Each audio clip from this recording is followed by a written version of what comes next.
When my Hey, wife, great to see Emily, you. told You me that too. her Thanks old for having college me. friend, Of course, come on Mark, in. needed a Thanks. place to stay, I didn't Oh, look hesitate. at this one. We were I so trusted her young. completely. I remember She that said he day. was We had going so much through a fun. rough divorce, did. struggling financially, and had nowhere else to go. He just needs a week or two, she assured me. I shook his hand when he arrived and even helped carry his bags into the guest room. Everything seemed normal at first. Mark was polite, grateful, and careful not to intrude. I thought it was a good deed, helping someone in need, and I felt proud of Emily for being so compassionate. In the beginning, the house was lively again. Emily and Mark spent hours reminiscing about college days, laughing over shared jokes, and flipping through old photo albums. I watched them from the kitchen as they joked about parties, professors, and mutual friends. Their chemistry seemed natural, innocent even, and I tried not to overthink it. I convinced myself that my imagination was getting the better of me. But soon, small changes began to creep into our household. Emily started spending more time texting and giggling privately on her phone. I noticed her phone would always be face down on the table whenever I entered the room. She'd step out to take a call, and wouldn't return for long periods. At first, I shrugged it off, thinking it was just casual chatter. Mark, on the other hand, seemed slightly uneasy around me. He avoided eye contact at times, and his polite smiles were tinged with something I couldn't quite place.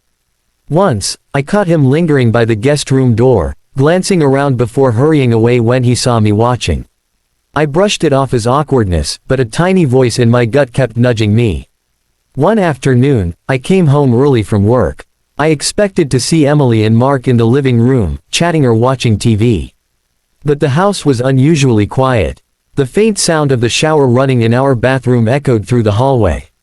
I called out to Emily, and she responded, her voice cheerful yet strained. Something about her tone felt off, like she was hiding something. Over the next few days, the tension grew.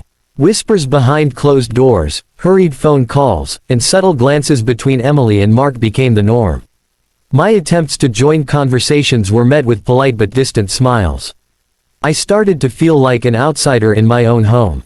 I told myself to trust Emily, to trust our years together, but the nagging suspicion refused to go away. Late one night, I stood by the hallway, staring at the guest room door. I wasn't sure what I expected to see, but I knew something had shifted. The warmth and laughter that once filled our home felt replaced by secrecy and unease. My mind raced with questions, each one louder than the last. Why does she whisper when I enter? Why does he avoid me? Why does she guard her phone like a treasure? It was in that moment, standing silently in the hallway, that I remembered the small security camera I had installed months ago. It was meant for minor home monitoring, never thinking I'd actually need it for something like this. But my instincts told me it was time. Something in the back of my mind screamed that I couldn't ignore the signs any longer. That night, as Emily and Mark slept, I quietly retrieved the footage, unaware of just how much it would reveal about the truth hiding in the guest room. The next few days were unbearable. I couldn't shake the feeling that something was wrong, and every little action of Emily and Mark made my chest tighten. Emily had started dressing differently, putting on more makeup even when we had no plans to go out. She claimed it was just for fun, but I noticed the way she lingered in front of the mirror, checking herself repeatedly. Mark, meanwhile, seemed increasingly tense whenever I entered a room. He would smile politely, nod at me, and quickly retreat back into the guest room. At first, I tried to ignore it. I told myself I was overthinking, imagining tension where there was none. But then the whispers started. Late at night, I'd hear muffled voices behind closed doors, low tones, laughter, and the occasional cough or sigh. I would pause outside the guest room, listening, but as soon as I knocked or called out, the sound stopped. Emily's voice, once warm and natural, suddenly became cautious and measured whenever I was around. She started checking the locks on her phone and pretending to scroll absent-mindedly when I entered a room. One morning, I woke up early and went into the kitchen for coffee. I saw Mark sneaking out of the guest room in the early light, his shoes barely making a sound on the hardwood floor. He froze when he saw me and gave a tight, nervous smile before hurrying toward the front door. I raised an eyebrow and asked, "Where are you going so early?" He muttered something about needing air, and left quickly. Emily appeared moments later, her expression perfectly calm, but there was a flicker of something in her eyes, guilt, maybe, or fear. I asked her why he had left so early, and she said, with a faint laugh, that he had trouble sleeping. Even small excuses felt hollow. I began paying more attention, watching the way they exchanged glances, the subtle body language that suggested something deeper than friendship. Emily started spending more time in the guest room herself, claiming to organize old boxes or find Mark's laundry. I felt my trust being chipped away slowly, piece by piece. The man I loved, the woman I had shared everything with, was now a stranger, hiding conversations and moments from me in my own home. Then, one evening, while Emily and Mark were out running errands together, I decided to check the security footage. My hands shook as I retrieved my phone and opened the app. The first few clips were normal, Mark entering the guest room, Emily walking past the hallway, but then I found the segment that made my stomach drop. The hallway camera showed Emily quietly opening our bedroom door while I was at work, glancing down the hall to make sure no one was watching. Minutes later, Mark followed her inside. I froze, staring at the screen, unable to believe what I was seeing. My mind raced. I replayed the clip several times, hoping I had imagined it, hoping some explanation existed that could make sense. But the evidence was undeniable. The trust I had placed in Emily and the belief that our marriage was strong now felt like fragile glass, shattered on the floor. That night, I stayed awake, planning what I would do next. I knew confrontation was inevitable, but I also knew that I had to act with clarity, not anger. The truth had been revealed, and there was no turning back. The night I watched the security footage, a cold knot formed in my stomach. I couldn't sleep. Every moment replayed in my mind, the laughter, the whispered conversations, the way Emily's smile had begun to feel foreign. I sat in the living room, phone in hand, staring at the clips over and over. Each replay made it clearer. This wasn't a misunderstanding or an innocent mistake. The betrayal was deliberate, calculated. The following day, I tried to act normal, though it was nearly impossible. I greeted Emily with a smile, made small talk, and carried on with chores around the house. Mark, oblivious to the fact that I had seen everything, continued to move about the house politely, avoiding me with that tense, nervous air I had noticed before. I could feel their hidden glances, the way their laughter now felt forced, almost guilty. It made my blood boil and my heart ache at the same time. I decided I needed proof for myself. Before confronting them, I spent the afternoon reviewing more footage from the hallway camera. Every day, every small interaction suddenly took on a different meaning.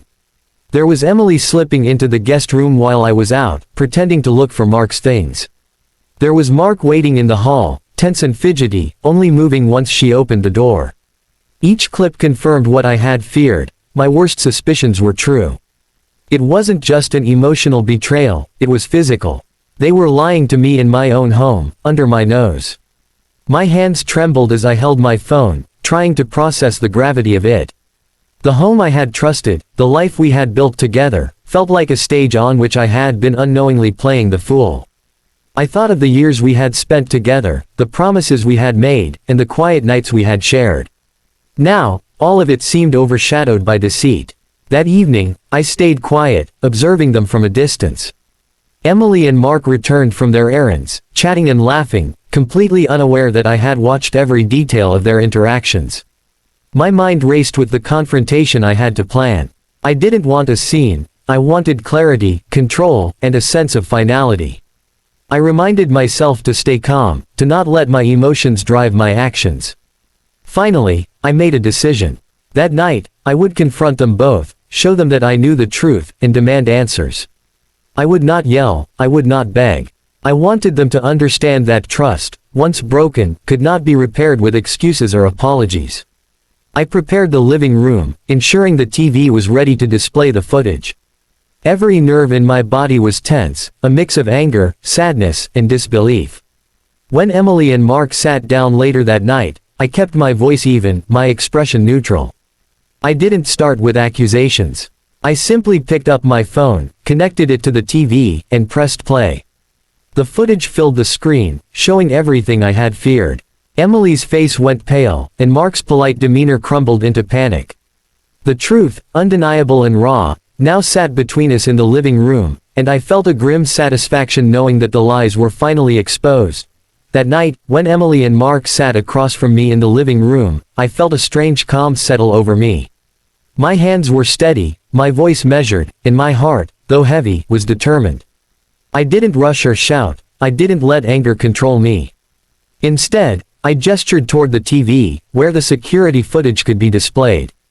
"Watch this," I said softly, pressing play. The images flickered across the screen. First, the ordinary shots, Mark moving through the hallway, Emily pretending to organize the guest room. Then, the truth unfolded, Emily quietly opening our bedroom door, glancing down the hall to make sure no one was watching, and Mark following her inside. Their laughter, whispered exchanges, and secretive gestures played out with horrifying clarity. Emily froze when she recognized the footage, her confident mask falling away. Mark's face drained of color, his polite composure gone. I stayed silent for a moment, letting the scene sink in. The room was heavy with tension. I saw her guilt reflected in her eyes, the same guilt I had been feeling in my gut for weeks. "I trusted you," I said finally, my voice quiet but firm. "Not just as my wife, but as my partner, my friend, my family. This," I gestured toward the screen, "this is a betrayal I can't ignore." Emily tried to speak, but I held up my hand. "No excuses. No explanations. I've seen enough." Mark opened his mouth, stammering, but I shook my head. "You're not welcome here anymore." The weight of the truth pressed down on the room. Their expressions shifted from shock to shame. For the first time, they seemed small, vulnerable. Human, not the confident, carefree people they had pretended to be. I told them to pack their things. Slowly, methodically, they obeyed. Emily's eyes avoided mine. Mark kept glancing at the floor. The house, once filled with laughter and warmth, felt quiet and hollow. I watched as they carried their bags, silently acknowledging the consequences of their actions.